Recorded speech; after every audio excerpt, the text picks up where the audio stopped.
ഏവർക്കും നമസ്കാരം. ഇന്നത്തെ വീഡിയോ ജൂൺ 5 പരിസ്ഥിതി ദിനത്തിൽ കുട്ടികൾക്ക് പറയാൻ പറ്റിയ ഒരു ചെറിയ പ്രസംഗമാണ്. നിങ്ങൾ ഈ ചാനൽ ആദ്യമായിട്ടാണ് കാണുന്നതെങ്കിൽ സബ്സ്ക്രൈബ് ചെയ്ത് ബെല്ലൈക്കൺ കൂടി ഒന്ന് എനേബിൾ ചെയ്യുക. മനുഷ്യനും പ്രകൃതിയും തമ്മിലുള്ള ബന്ധം തകർക്കപ്പെടരുത് എന്നതാണ് സന്തോഷത്തിൻ്റെ ആദ്യ വ്യവസ്ഥകളിലൊന്ന്. ലിയോ ടോൾസ്റ്റോയ് പറഞ്ഞു. മനുഷ്യരും പരിസ്ഥിതിയും തമ്മിലുള്ള ബന്ധം പ്രധാനമാണ്. അത് ശക്തമായി നിലനിർത്താൻ അവർ മനസ്സിലാക്കുകയും പ്രവർത്തിക്കുകയും ചെയ്യേണ്ടത് ആവശ്യമാണ്. എല്ലാ വർഷവും ജൂൺ 5-നാണ് ലോക പരിസ്ഥിതി ദിനം ആഘോഷിക്കുന്നത്.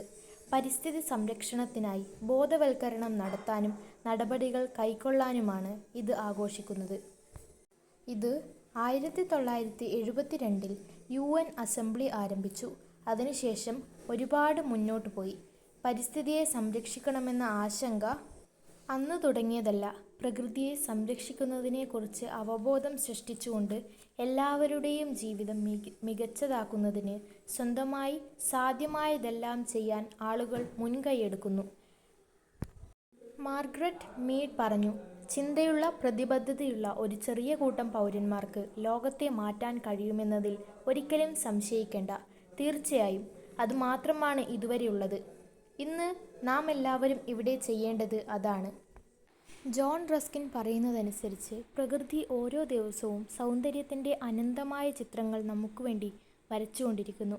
പ്രകൃതി എന്താണ് വാഗ്ദാനം ചെയ്യുന്നതെന്ന് കാണാൻ ആളുകൾ പരാജയപ്പെടുന്നുവെന്ന് മാത്രം.